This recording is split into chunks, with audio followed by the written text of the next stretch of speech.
Assalamualaikum warahmatullahi wabarakatuh. Bersama Mama Ranggi lagi, penulis horor dan misteri.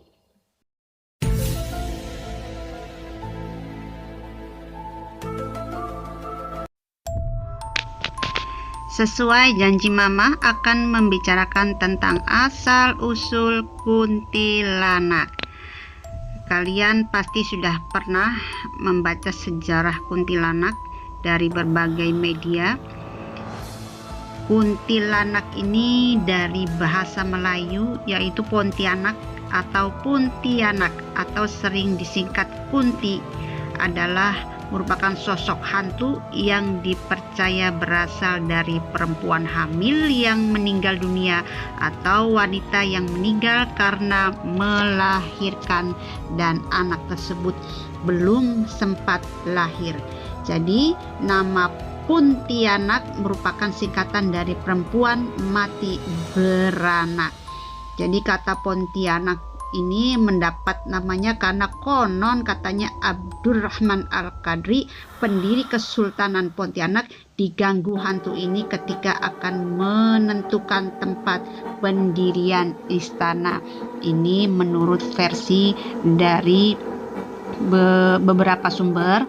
Nah, akan tetapi menurut dari berbagai sumber yang lain, sosok kuntilanak ini sering dilihat dengan wujud seorang wanita yang memakai baju putih atau jubah putih.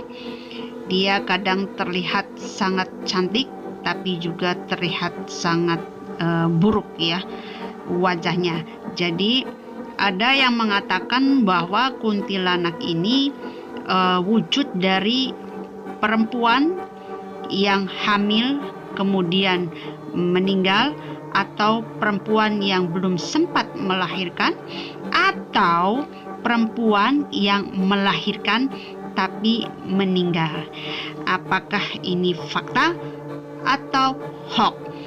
Nah, Mama hanya akan berbicara sepengetahuan Mama pribadi ya, bahwa apapun sosok yang disebut kuntilanak, sosok perempuan yang sering kita lihat atau yang sering kalian lihat ketika explore atau di mana saja,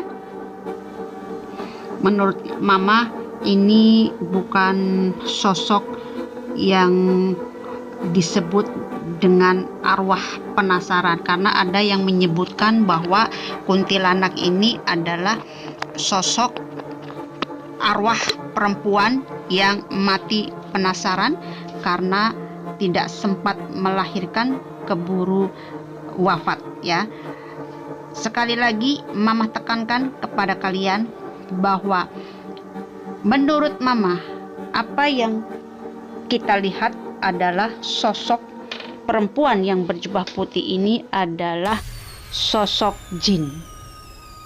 Mama sedang rekaman, ada gangguan suara, mungkin sang onti mendengar Mama lagi ngoceh di depan kamera. Oke, lanjut. Jadi jin, sosok wanita yang memakai jubah putih ini, sebenarnya ketika kita melihat sosok itu wujudnya berbeda-beda apa yang kita lihat. Terkadang ada sosok baju putih yang rambutnya menjuntai sampai ke tanah, kadang rambutnya hanya sebahu, kadang rambutnya hanya sepinggul atau mendekati pantat. Jadi tidak selalu wujud kuntilanak ini seperti yang ada di film-film atau penampakan-penampakan yang seringkali menjadi editan untuk konten-konten tertentu, yang orang mengira bahwa penampakan sosok kuntilanak itu asli, padahal itu adalah editan, karena tidak ada suatu sosok yang bisa tertangkap kamera dengan sangat amat jelas ya. Sekali lagi, tidak ada sosok penampakan makhluk halus yang bisa tertangkap kamera dengan sangat amat jelas. Itu ya. Jadi pertanyaan-pertanyaan dari member Cerita Keren dan Misteri bahwa apakah kuntilanak ini mengganggu, tergantung. Jadi kuntilanak ini kadang memang sosok yang usil, terutama pada anak kecil atau wanita yang sedang hamil. Tapi sekali lagi, meskipun sosok kuntilanak ini sering mengganggu atau senang mengganggu, kalau kita sendiri terbiasa sholat dilaksanakan, zikir diucapkan, ngaji diamalkan, insya Allah kuntilanak atau jin yang lainnya tidak akan pernah berani mengganggu kita. Begitu juga kepada wanita hamil, jangan pernah takut. Selama kita beribadah, berzikir, berdoa, terus melaksanakan kewajiban dan sunnah-sunnahnya dikerjakan, insya Allah tidak ada jin yang bisa mengganggu wanita yang sedang hamil atau siapapun ya. Ada yang bertanya pada Mama, bagaimanakah ciri adanya kemunculan kuntilanak di depan kita? Cirinya tidak selalu sama. Yang jelas yang paling khas itu baunya harum, kadang bau Kamboja, atau kadang bau melati, atau kadang bau anyir, bahkan kadang bau busuk. Yang namanya jin, penampakan berwujud seperti apapun punya ciri khas sendiri, tapi itu pun tidak menjamin bahwa sosok tersebut hanya mengeluarkan bau-bauan sejenis, salah satunya misalkan bau kembang kantil atau bau kembang Kamboja. Kemudian ada lagi yang bertanya, kuntilanak ini tinggalnya di mana? Kalau yang namanya kuntilanak atau jin, sebangsa jin ini bisa tinggal di mana saja, baik di tempat yang sepi ataupun di tempat keramaian. Ingat sekali lagi, yang namanya jin tidak hanya tinggal di tempat yang sangat sepi, tapi jin juga bisa tinggal di tempat keramaian, karena yang namanya jin itu hidup berdampingan dengan kita. Jadi tergantung kita sendiri, kekuatan iman kita. Selama kita selalu dekat dengan Tuhan, kita selalu dekat dengan Allah, insya Allah tidak akan pernah terganggu dari gangguan jin ya. Jadi sekali lagi ingat bahwa jin itu berdampingan dengan kita.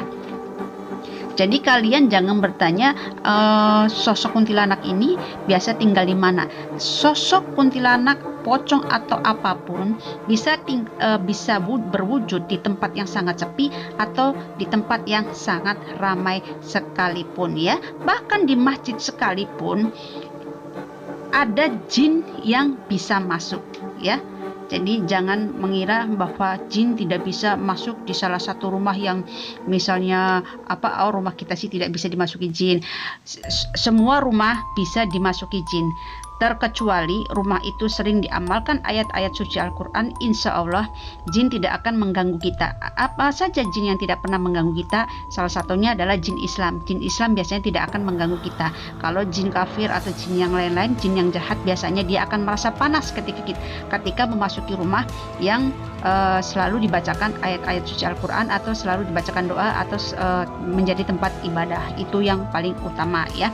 Jadi kuntilanak ini memang sangat senang bertengger di pohon, di rumah kosong, dan di tempat-tempat yang lembab.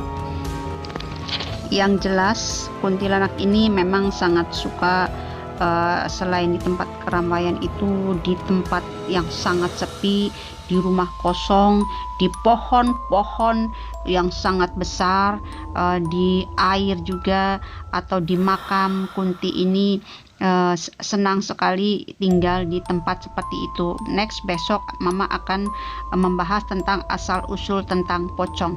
Pembahasan tentang kuntilanak ini cukup sekian dulu. Silahkan kalian berkomentar jika kalian ingin bertanya lebih apa tentang kuntilanak itu.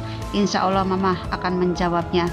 Kalian jangan lupa selain menonton video Mama, jangan lupa mainkan jarinya ya. Subscribe, like, komentar, dan klik lonceng supaya tidak ketinggalan video Mama selanjutnya. Terima kasih sudah menonton. Assalamualaikum warahmatullahi wabarakatuh.